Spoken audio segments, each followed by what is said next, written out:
கர்த்தருக்கு ஸ்தோத்திரம். லூக்கா எழுதின சுவிசேஷ புஸ்தகம் 23வது அதிகாரத்துக்குள் வாங்க. அதனுடைய 46வது வசனம்.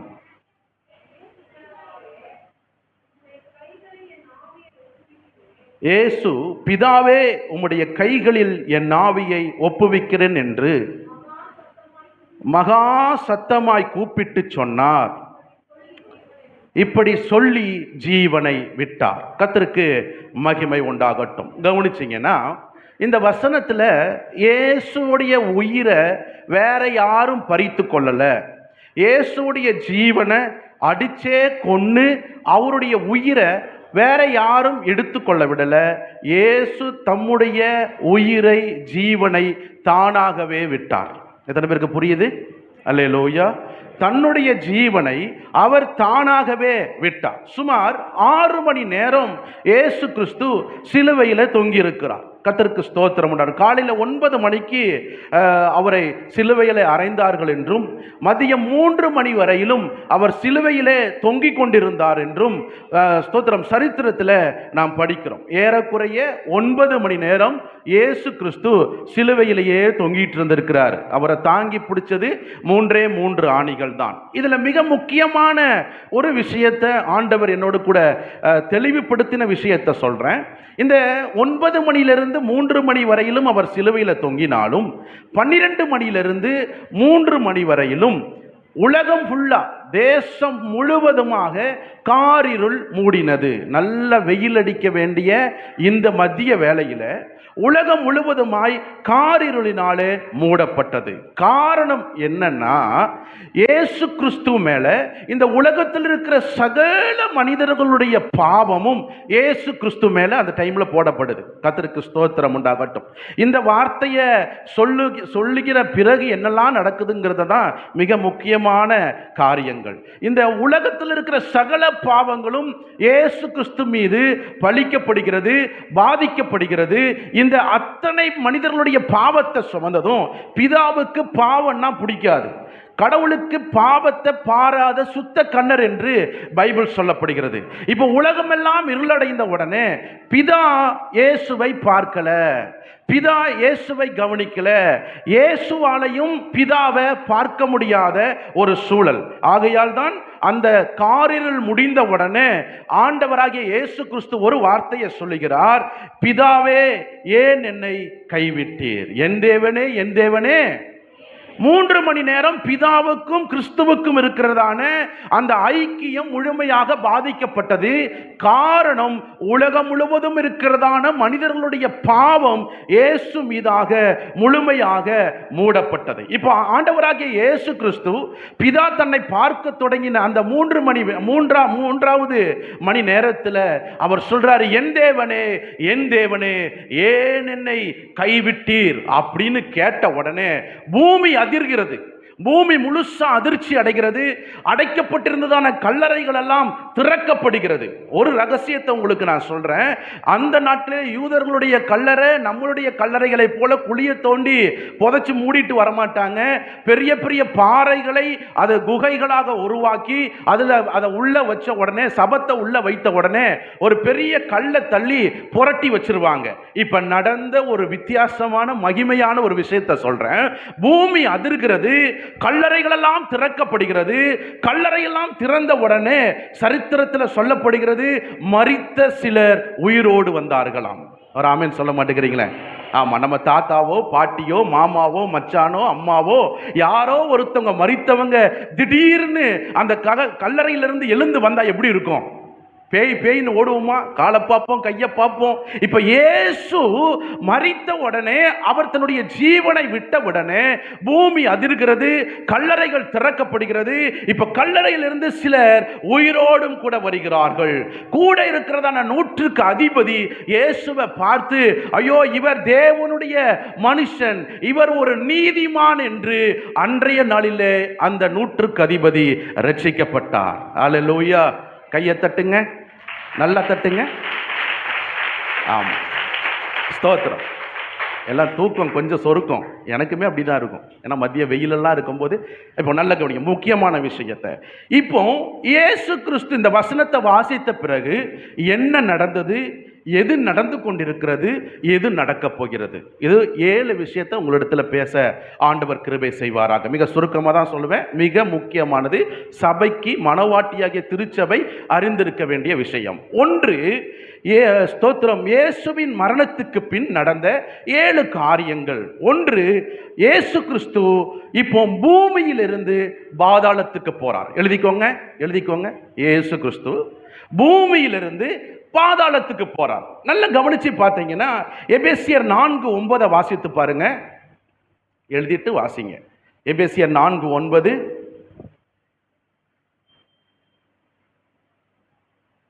உங்களுக்கு டீச்சிங் மாதிரி தான் இருக்கும், ரொம்ப கற்றுக்கொள்ள வேண்டிய ஒரு விஷயம். 4:9, ஏறினவர் அவர் அதற்கு முன்னே பூமியின் தாழ்விடங்களில் இறங்கினார் என்று விளங்குகிறது அல்லவா. இப்ப கவனிங்க, மரித்த இயேசுவுடைய சரீரம் கல்லறையில வைக்கப்பட்டிருக்கிறது. இவர் ஆவியிலே எங்க போறார்னா பாதாளத்துக்கு போகிறார். அல்லேலூயா. கவனிங்க, எழுதிக்கோங்க. ரொம்ப முக்கியமானது, திருச்சபை அறிந்திருக்க வேண்டிய விஷயம். இவர் பாதாளத்துக்கு போறார்.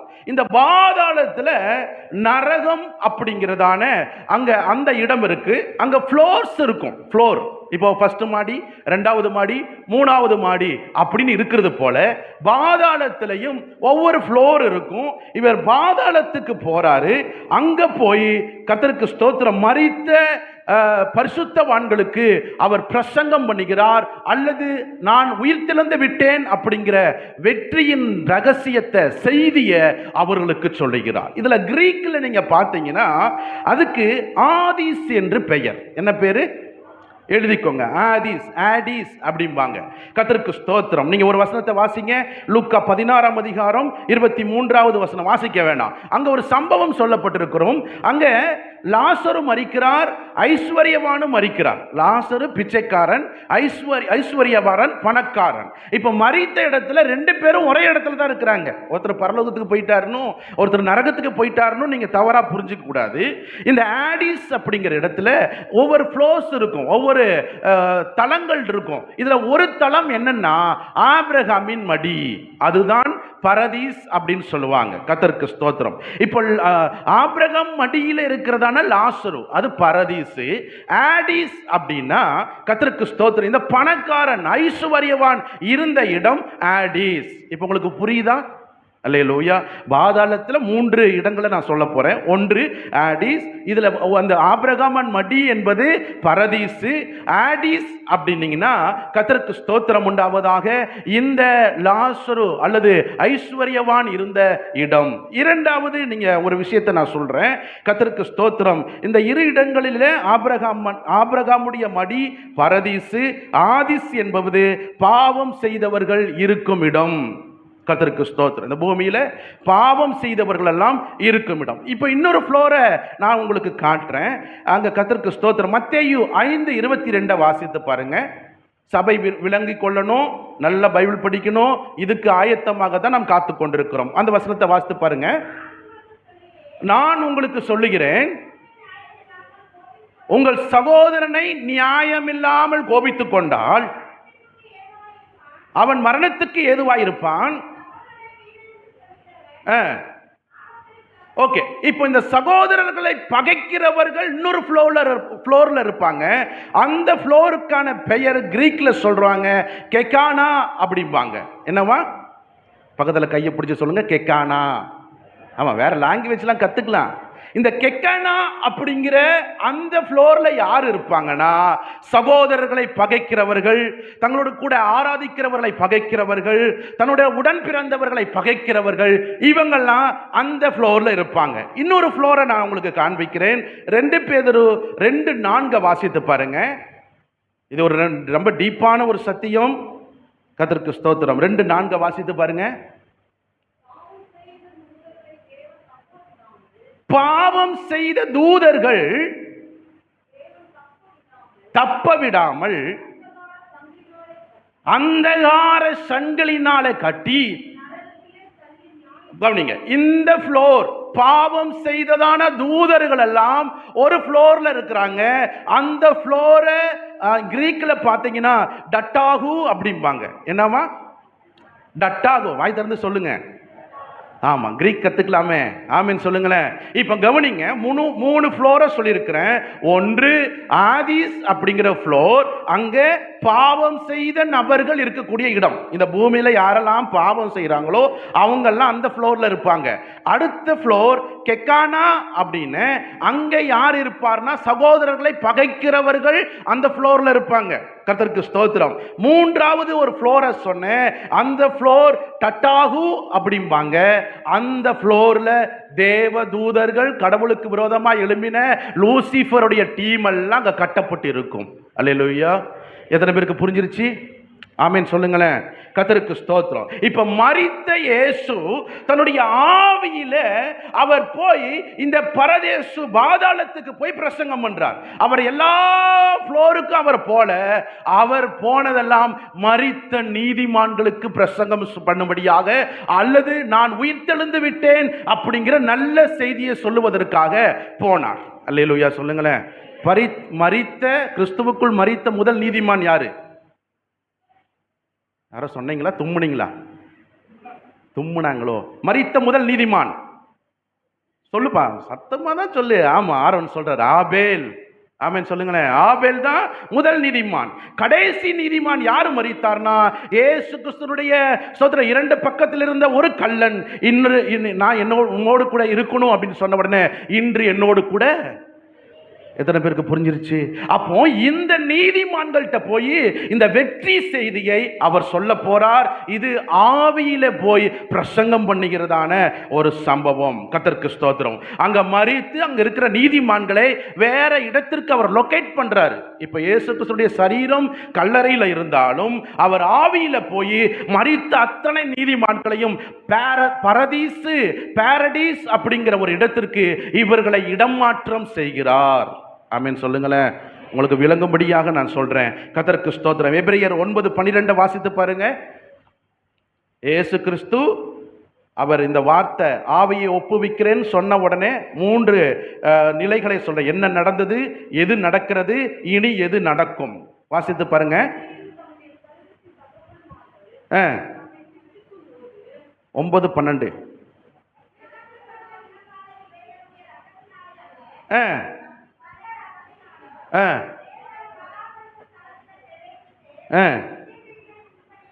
நித்திய மீட்பை இவர் எங்க போய் பாதாளத்தில் இருக்கிறவர்களுக்கு போய் நல்ல செய்திகளை சொல்லி நித்திய மீட்பை அவர்களுக்கு அவர் கொடுத்தார். இந்த இயேசுவுக்குள் மரித்த, அதாவது முதலாவது மரித்தவர்கள் பாக்கியவான்கள். ஆகையால் தான் நியாய தீர்ப்பு நாள் வரைக்கும் அவர்கள் அந்த பரதேசிலேயே இருப்பார்கள். எத்தனை பேருக்கு புரிஞ்சிருச்சு? முதல் விஷயம், இயேசு பூமியிலிருந்து அவர் பாதாளத்துக்கு போனார். இரண்டாவது விஷயத்தை சொல்றேன், பாதாளத்திலிருந்து அவர் மீண்டும் பூமிக்கு வரார். நடந்த விஷயத்தை உங்களுக்கு நான் சொல்றேன். இப்ப இயேசு கிறிஸ்துவுடைய சரீரம் உயிர்த்தெழுந்து ஆயிற்று. உங்களுக்கு புரியும்படியாக மிக சுருக்கமா சொல்லிடுறேன். இயேசு கிறிஸ்துவுடைய கல்லறையை தேடி ஒரு அக்கா ஓடுறாங்க. அந்த அக்கா பேர் என்னது சொல்லுங்க? தப்போ சரியோ? மரியாள் ஓடி போய் பார்க்குறாங்க. மரியாள் போய் பார்த்த உடனே உள்ள போய் தேடுறாங்க, காணும். இப்போ வெளியே வந்து நின்ற உடனே அங்கே ஒரு தேவதூதன் இயேசுவை போலவே அங்கே நின்றுட்டு இருக்கிறார். அவர் அம்மா நீ யாரம்மா தேடுற அப்படின்னு கேட்குறாரு. உடனே அங்கே ஸ்தோத்திரம் மரியாள் சொல்கிறாங்க, நாங்கள் வைக்கப்பட்ட இயேசுவை தேடுகிறோம் அப்படின்றாரு. அதற்கு ஏசப்பா என்ன சொல்கிறாருன்னு மரியாளே அப்படின்னு கூப்பிடுறாரு. எப்படி கூப்பிடுறாரு? மரியாளே அப்படின்னு கூப்பிடுறாரு. இப்ப மரியாளேன்னு கூப்பிட்ட உடனே இந்த மரியாள் ஏசப்பாவை பார்த்த உடனே ரபுனி அப்படின்னு கூப்பிடுறா. ரபுனி அப்படின்னா போதகரே என்று அர்த்தமாம். இந்த பாசத்துல வந்ததான மரியாள் ஐயோ ஏசப்பா உயிர்த்தெழுந்துட்டீங்களா அப்படின்னு கட்டி பிடிக்கிறதுக்கு ஓடுறா, இயேசுவை தொடர்றதுக்கு ஓடுறா. ஏசப்பா ஒரு ஸ்டேட்மெண்ட் சொல்றாரு, என்னை நீ தொடாதே. அல்லேலூயா. நான் இன்னும் என்னுடைய பிதாவினிடத்தில் எடுத்துக்கொள்ளப்படவில்லை, ஆகையால் என்னை தொடாத, போய் சீஷர்களுக்கெல்லாம் அறிவி என்று சொல்றார். அல்லேலூயா சொல்லுங்களேன். கர்த்தருக்கு ஸ்தோத்திரம் உண்டாகட்டும். அப்போ இரண்டாவது, பாதாளத்திலிருந்து அவர் பூமிக்கு வரார். பூமிக்கு வந்த உடனே அவர் தன்னை மரியாளுக்கு வெளிப்படுத்துகிறார். இப்பவும் அவர் ஆவியில தான் இருக்கிறார், சரீரத்தில் அவர் இல்லை. கர்த்தருக்கு ஸ்தோத்திரம். உடனே அங்க இருக்கிறதான சேவர்கள் எல்லாம் ஓடி போய் இயேசு உயிர் தெழுந்துட்டாரான்னு போய் ராஜாக்கள்கிட்ட சொல்றாங்க.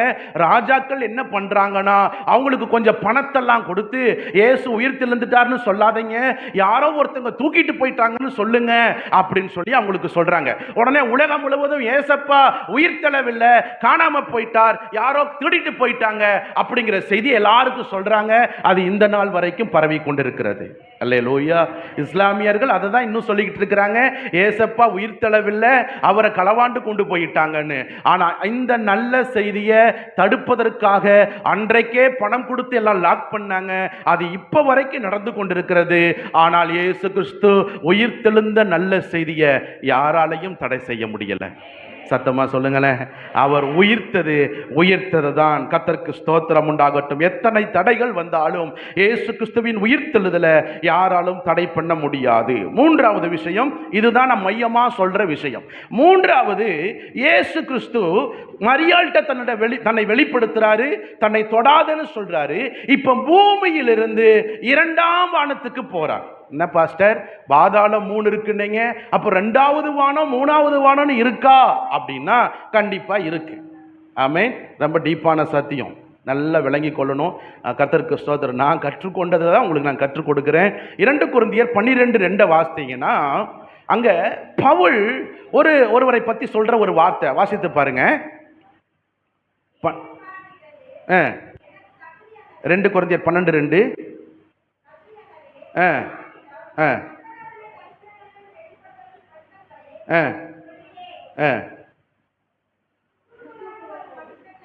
ஆமா, 2வது வசனம். கிறிஸ்துவுக்குள் ஒரு மனுஷனை அறிவன். 3ஆம் வானம் வரைக்கும்.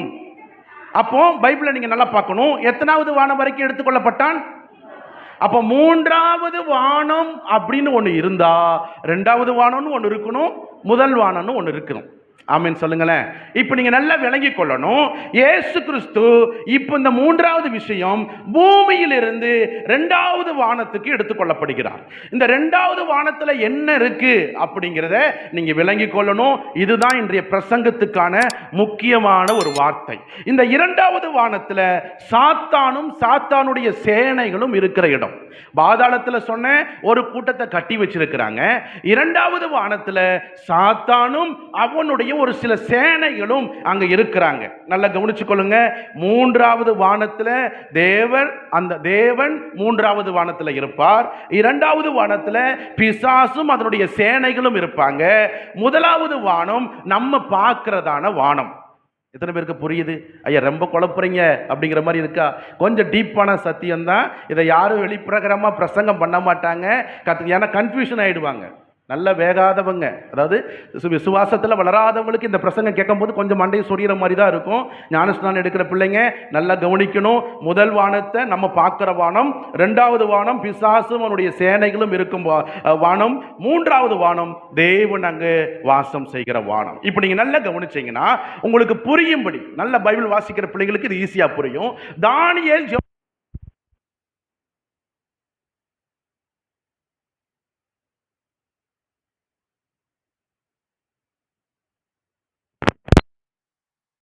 படிச்சிருக்கிறீங்க. வானமண்டலத்தின் சேனைகள் தானியேலுடைய ஜெபத்தை தடை பண்றாங்க. எங்க இருந்து தடை பண்றாங்கன்னா 2வது வானத்திலிருந்து தான் தடை பண்றாங்க.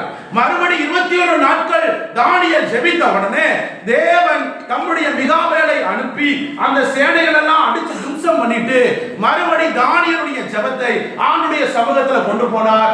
ஆண்டுடைய சமூகத்திலிருந்து பதிலும் தானியேலுக்கு வந்தது. எத்தனை பேருக்கு புரியுது? இப்ப ஆண்டவராக இயேசு கிறிஸ்து எங்க இருக்கிறார்னா அவர் 2வது வானத்துக்கு போறார். இப்ப சரீரம் அவருடைய வைத்த இடத்துல தான் இருக்கு. ஆனா இயேசுடைய ஆவியில அவர் பாதாளத்துக்கு போறார். 2வது வானத்துக்கு போறார். உங்களுக்கு இன்னும் புரியும்படியாக ஒரு வசனத்தை வாசிக்க பார்க்கலாம். இந்த மாதத்துக்கான வாக்குத்தத்தம் கொலோசியர் 2ஆம் அதிகாரம் 14-15 வாசித்து பாருங்க. சீக்கிரமா வாசிங்க. நமக்கு எதிரியாகவும் கட்டளைகளினால் நமக்கு விரோதமாகவும் வாசிப்பாங்க. நமக்கு எதிரடையாகவும் கட்டளைகளால் நமக்கு விரோதமாகவும் நமக்கு விரோதமாகவும் இருந்த கையெழுத்தை குலைத்து அதை நடுவில் இராதபடிக்கு எடுத்து சிலுவையின் மேல் ஆணி அடித்து துரைத்தனங்களையும் அதிகாரங்களையும் உரித்து கொண்டு வெளியரங்கமான கோலமாக்கி அவைகளிலே சிலுவையிலே வெற்றி சிறந்தார். நல்ல கவனி, இது மிக முக்கியமான ஒரு டீப்பான ஒரு வார்த்தை. இவர் ஆவியிலே இரண்டாவது வானத்துக்கு போறார். இரண்டாவது வானத்துக்கு போன உடனே அங்க இருக்கிறதான சாத்தானையும் சத்துருக்களுடைய சேனைகளையும் அவர் என்ன பண்றாருன்னா, அந்த வசனத்தை வாசிக்கும் போது நீங்க வாசித்திருப்பீங்க, குலைத்து போடுகிறார். அதே போல கையெழுத்தை எடுத்து போடுகிறார். உரிந்து கொண்டு அவர் சிலுவையிலே வெற்றி சிறக்கிறார். எத்தனை பேருக்கு புரியுது? அல்லேலூயா, கர்த்தருடைய நாமத்திற்கு மகிமை உண்டாவதாக. எனக்கு அன்பான தேவ பிள்ளைகளே, இந்த ஸ்தோத்திரம் உரிந்து கொண்டு அப்படிங்கிற வார்த்தையை கிரீக்ல பார்த்தீங்கன்னா அபோட்டோமாய் அப்படிம்பாங்க. என்ன வார்த்தை சொல்லுங்களேன்? அபோட்டோமாய். கர்த்தருக்கு ஸ்தோத்திரம் உண்டாகட்டும். இந்த வார்த்தை என்னன்னா, ரெண்டு நாட்டுக்கு யுத்தம் நடக்குதுன்னு வச்சுக்கோங்களேன். ரெண்டு நாட்டுக்கு யுத்தம் நடக்குதுன்னா இந்த ஸ்தோத்திரம் ஒரு நாடு எந்த நாடு வெற்றி பெறுகிறதோ அந்த தளபதி அந்த தோல்வி அடைந்த தளபதியை கூட்டிட்டு வந்து உட்கார வச்சு ஒரு டாக்குமெண்ட்ஸ் ரெடி பண்ணுவாங்களாம், ஒரு பத்திரம் ரெடி பண்ணுவாங்களாம். அந்த பத்திரத்துல அவர் என்ன எழுதுவாங்கன்னா, இந்த நாள் முதல் நாங்கள் உங்களை வெற்றி பெற்றிருக்கிறோம், உங்க தேசத்தை வெற்றி கொண்டாடி இருக்கிறோம், ஆகையால் உங்களுடைய தேசத்தில் இருக்கிற அனைத்து மக்களும் இன்றைய நாளிலிருந்து எங்களுக்கு அடிமை. நாங்க என்ன சொல்றோமோ அதை தான் நீங்க செய்யணும், எங்களுடைய கண்ட்ரோல்ல தான் உங்க நாடு இருக்குன்னு ஒரு டாக்குமெண்ட்ஸ் ரெடி பண்ணுவாங்க. அந்த டாக்குமெண்ட்ஸ் ரெடி பண்ணின உடனே வெற்றி, அதாவது தோல்வி அடைந்ததான படைத்தலைவன் அந்த டாக்குமெண்ட்ல கையெழுத்து போடணுமா. வெற்றி கொண்டாடினதான இந்த தளபதியும் அந்த டாக்குமெண்ட்ல கையெழுத்து போடுவாங்களாம். அவர் கையெழுத்து போட்ட உடனே இப்ப ராஜா உடையில இருக்கிற போர் வீரனாய் நிற்கிறதான ராஜா தன்னுடைய அதாவது தன்னுடைய தலையில இருக்கிறதான அந்த சிரசை அல்லது கிரீடத்தை கலட்டி அவங்க முன்னாடி சமர்ப்பிக்கணும். அவங்க போட்டிருந்ததான அத்தனை வஸ்திரங்களையும் உரிந்து இந்த ராஜா கிட்ட கொடுத்துடணும். எவ்வளவு அவமானப்படுத்த முடியுமோ அவ்வளவுக்கு தோற்ற தளபதியை அவமானப்படுத்துவார்கள். உங்களுக்கு புரியுதா? இப்ப இரண்டாவது வானத்துல என்ன நடக்குதுன்னு உங்களுக்கு இப்ப புரிஞ்சிருக்கும். இரண்டாவது வானத்துக்கு இயேசு கிறிஸ்து ஏறி போய் அங்க இருக்கிறதான சாத்தானின் சேனைகளையும் அவன் கூட்டத்தையும் உரிந்து கொண்டு அவனுக்கு முன்னால சொல்றாரு, நான் வின் பண்ணிட்டேன், தேசத்தின் மக்களை பாவத்திலிருந்து என் பக்கமாய் கொண்டு வந்துட்டேன் அப்படிங்கிற ஒரு நல்ல செய்திக்கு ஒரு கையெழுத்து போட்டார். புரியுது? எனக்கு அன்பானவர்களே, பிசாசுடைய வேலையெல்லாம் மக்களுக்கு பாவத்தை கொடுக்கணும், வியாதியை கொடுக்கணும், அவன் நல்லா வாழக்கூடாது, தரித்திரமா இருக்கணும், எப்பவுமே வியாதி பலவீனம் கட்டு அப்படின்னு சொல்லிக்கிட்டே தான் இருக்கணும்னு சொல்லி அவன் ஒரு பிளான் பண்ணா, இயேசு கிறிஸ்து அத்தனை விஷயங்களுக்கும் ஒரு முற்றுப்புள்ளியை வைத்து வருகிறார். அல்லேலூயா. இயேசுவுக்கு சிலுவையின் வாயிலாக ஒரு முற்றுப்புள்ளியை வைக்கலாம் என்று பிசாசு நினைத்தான். ஆனா ஆண்டவராகிய இயேசு கிறிஸ்து அவனுக்கு ஒரு முற்றுப்புள்ளியை வைத்து விட்டார். அல்லேலூயா சொல்லுங்களேன், ஒரு ஆமென் சொல்லுங்களேன். கர்த்தருக்கு ஸ்தோத்திரம். அந்த இயேசு அப்படிங்கிற நாமத்தினால ஆகையால் தான் பிசாசு நடுங்குறான். அது வரைக்கும் பிதாவை தேடிட்டு இருந்தாங்க. இயேசு உயிர்த்தெழுந்த உடனே அவர் ஸ்தோத்திரம் உண்டாகட்டும், இந்த பூமியிலிருந்து அவர் இரண்டாம் வானத்துக்கு போன உடனே ஒரு மிராக்கிளை பண்றாரு. இயேசுவுடைய நாமத்துக்கு ஒரு பவர் வந்துருச்சு. அல்லேலூயா. இப்ப பிசாசு கிட்ட போய் இயேசுவின் நாமத்தினாலே அப்படின்னு சொன்னா பிசாசு நடுங்குவான். எத்தனை பேருக்கு புரியுது? இந்த பவர் எங்க வந்துச்சு? இரண்டாம் வானத்துல போனார் இயேசு. அந்த பிசாசுக்கு முன்னாடி அவனை வீழ்த்தி தள்ளினார். கர்த்தருக்கு ஸ்தோத்திரம் உண்டாவதாக. இப்ப இயேசுவின் நாமத்தினால அப்படின்னு சொன்னா வியாதி குணமடைகிறது. வசனம் சொல்லப்படுகிறது, எனக்கு வானத்திலும் அதிகாரம் கொடுக்கப்பட்டிருக்கிறது, பூமியிலும் அதிகாரம் கொடுக்கப்பட்டிருக்கிறது என்று மத்தேயு 28வது அதிகாரத்துல வாசிக்கிறோம். இந்த அதிகாரம் எங்க உண்டாச்சு? இயேசு கிறிஸ்து இரண்டாம் வானத்துக்கு ஏறி போய் தன்னுடைய அந்த வேலையை அவர் சரியாக செய்ததுனாலதான். சில பேருக்கு புரியுது?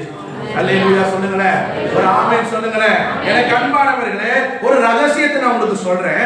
1 கொரிந்தியர் 2ஆம் அதிகாரம் 8வது வசனத்தை வாசித்து பாருங்க. 1 கொரிந்தியர் 2:8.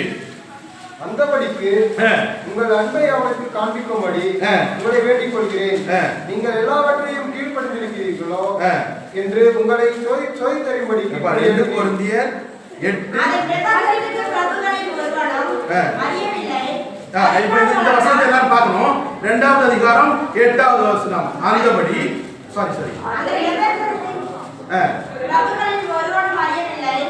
அந்த விஷயம் எத்தனாவது வசனமா? 1 கொரிந்தியரா 2 கொரிந்தியரா? 1 கொரிந்தியரா? 2 கொரிந்தியர் 1 கொரிந்தியர் 2:8. ஓகே சாரி வாசிங்க.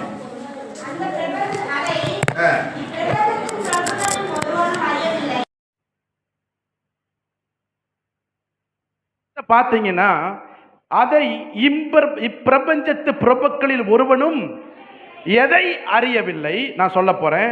அறிந்தார்கள். ஆனால் இப்ப இந்த வசனத்தை நல்லா பார்க்கணும். கர்த்தருக்கு ஸ்தோத்திரம் உண்டாகட்டும். இந்த 1 கொரிந்தியர் 2:8 வாசித்தோம். அதை அப்படின்னா இயேசு கிறிஸ்து சிலுவையில் அறைவாங்க, அவர் மரித்து போயிடுவார் அப்படிங்கிற விஷயம் மட்டும்தான் பிசாசுக்கு தெரியும். அந்த வசனத்தை நல்லா பார்க்கணும். ரொம்ப டீப்பான ஒரு சத்தியத்தை சொல்றேன். பிசாசுக்கு தெரிஞ்சதெல்லாம் இயேசு கிறிஸ்துவை சிலுவையில் அறைவோம், சிலுவையோடு அவர் வேலை, அவருடைய ஸ்தோத்திரம் எல்லாம் க்ளோஸ் ஆயிரும்னு இப்பிரபஞ்சத்தின் சத்துரு அறிந்திருந்தான். இப்பிரபஞ்சத்தில் இருக்கிற ராஜாக்கள் அறிந்திருந்தார்கள். ஆகையால் இயேசுவை சிலுவை வரைக்கும் கொண்டு போனாங்க.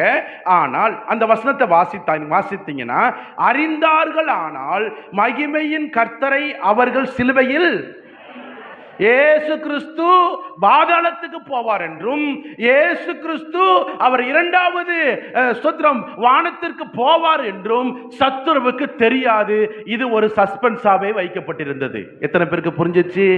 ஒருவேளை சத்துருவுக்கு தெரிஞ்சிருந்தா இயேசுவை சிலுவையில் அறைவதற்கும் அவரை ஒப்பு கொடுப்பதற்கும் பிசாசும் வந்திருக்க மாட்டான், அந்த தேசத்தின் ராஜாக்களும் வந்திருக்க மாட்டார்கள். அல்லேலூயா. இப்ப நீங்க விளங்கி கொள்ளணும், இந்த சஸ்பென்ஸ், நான் மரிப்பேன், என்னை சிலுவையில் அடிப்பாங்க, நான் பாதாளத்துக்கு போவேன், 2வது நான் எங்க போப்பேன்? பூமிக்கு வருவேன், 3வது நான் எங்க போறேன்? 2வது வானத்துக்கு போவேங்கிறது சஸ்பென்ஸ். இது பிசாசுக்கு தெரியல. எனக்கு அன்பானவர்களே, உங்களுக்கு சில விஷயங்கள், சில ஆசீர்வாதங்கள் எல்லாம் ஆண்டவர் சஸ்பென்ஸாவே வச்சிருப்பார். ஆகையால் நீங்க கவலைப்பட வேண்டாம். எனக்கு இது நடக்கலையே, அது நடக்கலையேன்னு வேதனைப்பட வேண்டாம். சிலருக்கு தெரியாம இருக்கிற வரைக்கும் சந்தோஷம். எத்தனை பேருக்கு புரியுது? உங்க நன்மைகள், உங்கள் ஆசீர்வாதங்களை மற்றவங்கள்ட்ட போய் உடனே போய் ஷேர் பண்ணிக்காதீங்க. சில விஷயங்களை ஆண்டவர் சஸ்பென்ஸாவே உங்களுக்கு கொடுக்க அவர் நல்லவராக இருக்கிறார். இப்ப 3வது விஷயத்தை பேசிக்கிட்டு இருக்கிறேன்.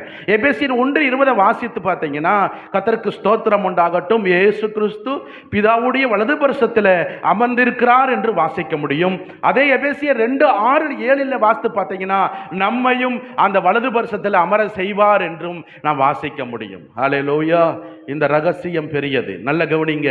மரித்த இயேசு 1வது பாதாளத்துக்கு போறார், 2வது பூமிக்கு வருகிறார், 3வது எங்க போனார்?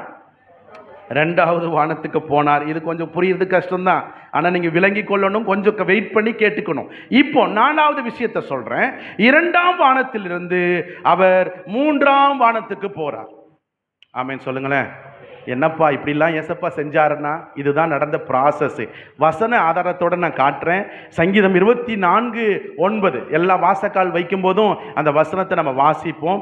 வாசல்களே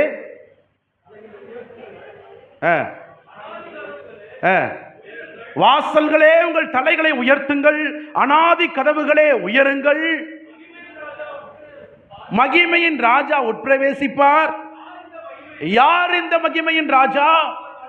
அவர் வல்லமையும் பராக்கிரமும் உள்ள கர்த்தர். ஆமென் அல்லேலூயா. இப்போ 3வது வானத்துக்கு இயேசப்பா போறார். ஏன் போனார் தெரியுமா? அவர் நான் மரித்ததான, நான் வடித்ததான அத்தனை இரத்தத்தையும் பிதா கிட்ட போய் சமர்ப்பிக்கிறார். அல்லேலூயா. இதுவரைக்கும் தேசத்துல ஒரு நிபந்தனை இருந்தது, இளம் ஆட்டுக்குட்டியுடைய இரத்தம் தான் பாவத்தை மன்னிக்கும். ஆட்டுக்குட்டிகளுடைய இரத்தம் தான் ஸ்தோத்திரம் வியாதியை குணமாக்கும்.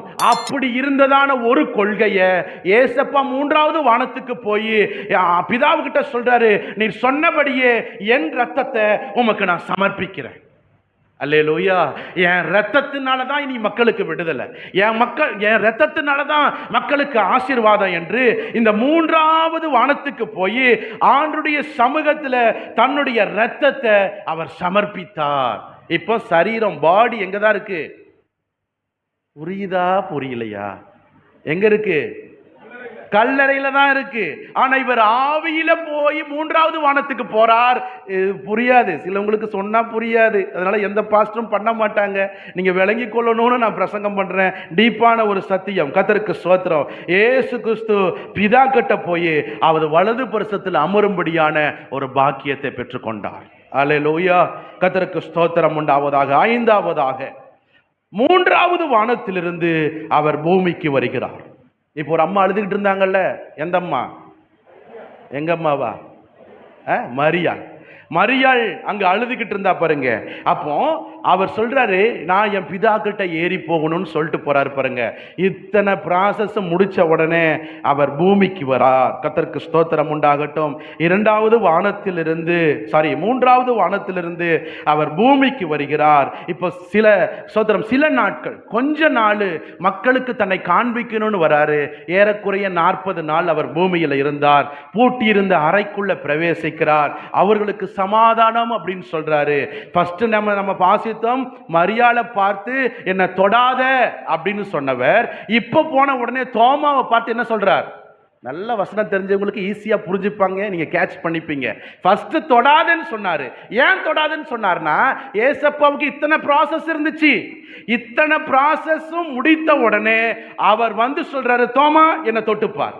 இப்ப தொடாதவர் தொட சொல்றாரு. இப்ப அவர் எங்க இருந்து வராருன்னா, கர்த்தருக்கு ஸ்தோத்திரம், மூன்றாவது வானத்திலிருந்து பூமிக்கு வந்து சீஷர்களிடத்துல கொஞ்ச நாள் தங்கி அவரை தொட்டுப்பார் என்றும், சீஷர்களுக்கு அவர் சில அன்பை வெளிப்படுத்தி பின்வாங்கி போயிருக்கிற சீஷர்களை ஒருமித்து கொண்டு வரவும், அவர்களை மீண்டும் உயிர்ப்பிக்கவும், ஸ்தோத்திரம், பரிசுத்த ஆவியாகிய தேற்றரவாளனை நான் உங்களுக்கு அனுப்புவேன் என்றும் சில கமாண்ட்ஸ், சில கட்டளைகளை அவர்களுக்கு கொடுத்தார். இந்த 40 நாள் அல்லேலூயா காத்திருங்கள் என்று சில ஆலோசனை எல்லாம் கொடுத்த உடனே இப்போ ஏசப்பா பூமியிலிருந்து பரலோகத்துக்கு போறார்.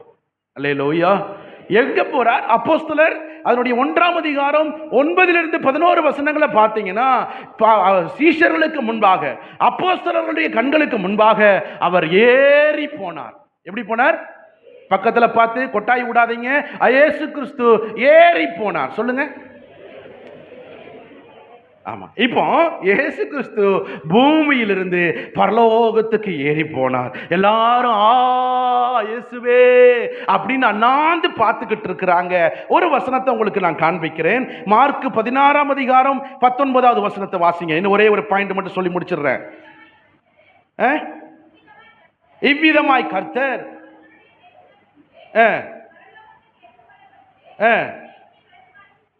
இப்ப கவனிங்க. ஏசப்பா பூமியிலிருந்து பரலோகத்துக்கு போன உடனே பிதாவுடைய வலது பரிசத்தில் அவர் உட்கார்ந்தார். என்ன பண்ணிட்டு இருக்கார் தெரியுமா? நான் தான் ஆரம்பத்திலே சொன்னேன். அந்த வசனம் முடிந்த உடனே, ஆவியை ஒப்புவிக்கிறேன்னு சொன்ன முடிந்த உடனே என்ன நடந்தது, என்ன நடந்து கொண்டிருக்கிறது, என்ன நடக்க போகிறது? என்ன நடந்து கொண்டிருக்கிறது தெரியுமா? இயேசு கிறிஸ்து இப்போ பிதாவுடைய வலது பரிசத்தில் உட்கார்ந்து இருக்கிறார். நீங்க கருப்பு ட்ரெஸ் எல்லாம் போட வேணாம். இருக்கீங்களா?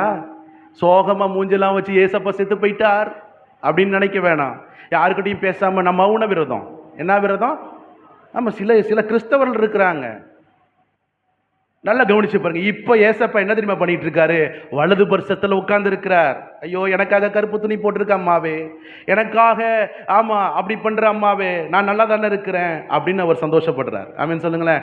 இப்ப வலது பரிசத்தில் இருக்கிற இயேசு கிறிஸ்து நமக்காக பரிந்து பேசி கொண்டிருக்கிறார். நம்ம சைட் அடிக்கும் போது, என் பிள்ளை இப்பதான் சைட் அடிச்சிருக்குது, இன்னும் அடுத்த முறை சரியாயிரும் சொல்லி நமக்காக பரிந்து பேசுகிறார். நம்ம தம்மு போடும் போது, இருக்கீங்களா? தெரியாம தம்மு போடும் போது ஏசப்பா நமக்காக சொல்ல, என் பிள்ளை இன்னைக்கு தான் தம் அடிக்குது, இந்த ஒரு முறை விட்டுருவோம், அடுத்த முறை பார்த்துக்கலான்னு நமக்காக பரிந்து பேசுகிறார். நம்ம கோபப்படும் போது ஏசப்பா பிதாவின் வலது பரிசத்துல உட்கார்ந்து, என் பிள்ளை தெரியாம கோபப்பட்டுருச்சு, பயப்படாதீங்க, அந்த என் பிள்ளை மாறிடுன்னு நமக்காக பரிந்து பேசி கொண்டிருக்கிறார். எத்தனை பேருக்கு புரியுது? இயேசு கிறிஸ்து நமக்காக பரிந்து பேசிக் கொண்டிருக்கிறார். நமக்காக பரிசுத்த ஆவியையும் அனுப்பினார், அனுப்பி கொண்டே இருக்கிறார். அல்லேலூயா.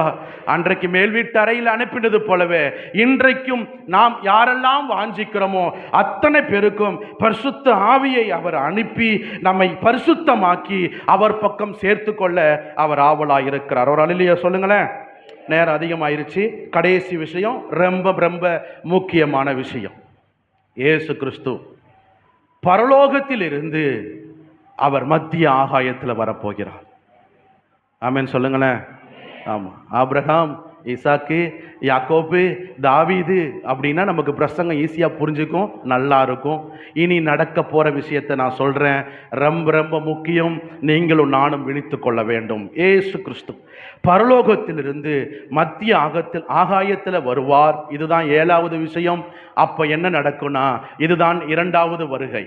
இயேசு கிறிஸ்து ரட்சிக்கப்பட்டவர்கள், அவருக்காக வாழ்ந்தவர்கள் அல்லது வாழ்பவர்கள், திருச்சபையாகிய மணவாட்டி ஆகிய நம்மையெல்லாம் அழைத்து கொள்ள அவர் ஆகாய மண்டலத்தில் வருவார். Praise God.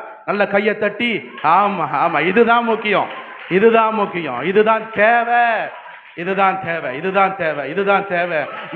நானும் ஆகாய மண்டலத்தில் எக்கால சத்தம் தொனிக்கும் போது அவருக்கு முன்பாக எதிர்கொண்டு போக போகிறோம், அவருக்கு முன்பாக நிற்க போகிறோம். இதுதான் அவருடைய வருகைங்க, இதுதாங்க அவருடைய வருகை. ஒரு ஆமென் சொல்லுங்களேன். எனக்கு உடம்பெல்லாம் புல்லரிக்குது. உங்களுக்கு எப்படி இருக்குன்னு எனக்கு தெரியல. இவ்வளவு நாள் காத்து கொண்டிருந்ததற்கான ஒரு பெரிய பலன் பரலோகத்தில் இருக்கிற இயேசு கிறிஸ்து ஆகாய மண்டலத்தில் அவர் வரப்போகிறார். ஆகாய மண்டலத்தில் இருக்கிற இயேசு கிறிஸ்து மணவாட்டியாகிய திருச்சபையாகிய உங்களையும் என்னையும் பார்த்து ஏறி வாங்கள் அப்படிம்பார். அப்போ நீங்களும் நானும் டேக் அப், ரகசியமா எல்லாரும் ஆகாயத்தில் பறக்க போறோம். நான் பறப்போமா? பறக்கிற மாதிரி தெரியலையே. ஆமா, எங்கிட்டு பாஸ்டர் நாங்களாவது பறக்கிறதாவது அப்படிங்கிற மாதிரியே பாக்குறீங்களே. ஏசு கிறிஸ்து ஆகாய மண்டலத்தில் வரும்போது எக்கால சத்தம் தொனிக்கும். அந்த எக்கால சத்தத்துல ஸ்தோத்திரம் பெரிய ஒரு, இது ரொம்ப நாளெல்லாம் ரொம்ப டைம்லாம் எடுத்துக்காது, வித்தின் செகண்ட்ஸ்ல இது நடக்கும். அப்போ நீங்களும் நானும் பறந்து போக போறோம். அல்லேலூயா சொல்லுங்களேன். ஒரு ஆமேன் சொல்லுங்களேன். அப்போ கர்த்தருக்கு ஸ்தோத்திரம். கடைசி எக்காலம் பிரதான தூதரின் அந்த சத்தம் கேட்கும் பொழுது நாம் ஆண்டவரை சந்திக்க போறோம். ஆமேன் சொல்லுங்களேன். ஒருவேளை இதுக்கு முன்னாடியே நம்ம மறிச்சிட்டோம்னா, ஏசப்பா வர்றதுக்கு முன்னாடியே நம்ம மறிச்சிட்டோம்னா, நம்மளுடைய கல்லறைகள் திறக்கப்பட்டு நாம் தேவனை பார்க்க போகிறோம். ஒருவேளை இயேசு வரும் பொழுது நாம் உயிரோடு இருந்தோம் என்று சொன்னால் அந்த இயேசுவை நீங்களும் நானும் பார்க்க போறோம். அல்லேலூயா சொல்லுங்களேன். கர்த்தருக்கு ஸ்தோத்திரம். ஆட்டுக்குட்டியானவரின் ஒரு பெரிய ஃபீஸ்ட் நடக்க போகுது, கல்யாண விருந்து நடக்க போகிறது. அந்த கல்யாண விருந்துல மணவாட்டியாகிய நீங்களும் நானும் கலந்து கொள்ள போகிறோம். அந்த கல்யாண விருந்து அங்க ஆகாய மண்டலத்தில் நடந்து கொண்டிருக்கும் பொழுது மிக முக்கியமான விஷயத்தை நான் சொல்றேன். பூமியில அந்தி கிறிஸ்து, எழுதிக்கோங்க, பெரிய சாப்டர், பெரிய சத்தியத்தை தான் நான் உங்களுக்கு பிரசங்கம் பண்ணிக்கிட்டு இருக்கிறேன். நம்ம ஆகாய மண்டலத்தில் இருக்கும் பொழுது இந்த பூமியில் அந்தி கிறிஸ்துவின் ஸ்தோத்திரம் ஆட்சி உச்ச நிலையில் இருக்கும், உச்ச நிலையில் இருக்கும். ஆன்டி கிரைஸ்ட் 7 வருஷம் இந்த பூமியை ஆட்சி செய்ய போகிறான். அந்த 3 வருஷம், முதல் 3 வருஷம் பூமியில கர்த்தருக்கு ஸ்தோத்திரம் உபத்திரவ காலமா இருக்கும். நம்மெல்லாம் மேல கல்யாண சாப்பாடு சாப்பிட்டுக்கிட்டு இருப்போம், ஏசப்பாவோடு கூட இருப்போம். ஆனா இந்த பூமியில கைவிடப்பட்டவர்கள் உடைய நிலைமை எப்படி தெரியுமா இருக்கும்? உபத்திரவம் பட்டுட்டு இருப்பாங்க. இப்ப நம்ம நல்லா வாழ்ந்தா, அப்பா அம்மா பேச்ச கேட்டு சபைக்கு கீழ்ப்படிந்து சத்தியத்தின்படி நம்ம நடந்தா அந்த கல்யாண வீட்டுல இருப்போம். ஒருவேளை இந்த பூமியில நான் ஜாலியா தான் இருப்பேன், இப்படிதான் இருப்பேன், பாவம் செய்வேன், என்னை யாரும் கேட்க கூடாதுன்னு வாழ்ந்தா கைவிடப்படுவோம். கைவிடப்படும் பொழுது ஸ்தோத்திரம் அந்தி கிறிஸ்து இந்த பூமியை ஆட்சி செய்வான். அந்தி கிறிஸ்துடைய முதல் 3 வருஷம் உபத்திரவ காலம். அடுத்திருக்கிற பாதி 3 வருஷம் மகா உபத்திரவத்தின் காலம். எத்தனை பேருக்கு புரியுது? சும்மாலாம் விட்டுற மாட்டான் கர்த்தருக்கு ஸ்தோத்திரம். இங்க அந்த உபத்திரவ காலங்களில முதல் 3.5 வருஷம் நான் சொன்னேன் உபத்திரவ காலம், அடுத்த 3 வருஷம் மகா உபத்திரவ காலம். இப்படி 7 ஆண்டுகள் நிறைவான உடனே இயேசு பகிரங்கமாய் இந்த பூமிக்கு வரப்போகிறார். எத்தனை பேருக்கு நான் சொல்றது புரியுது?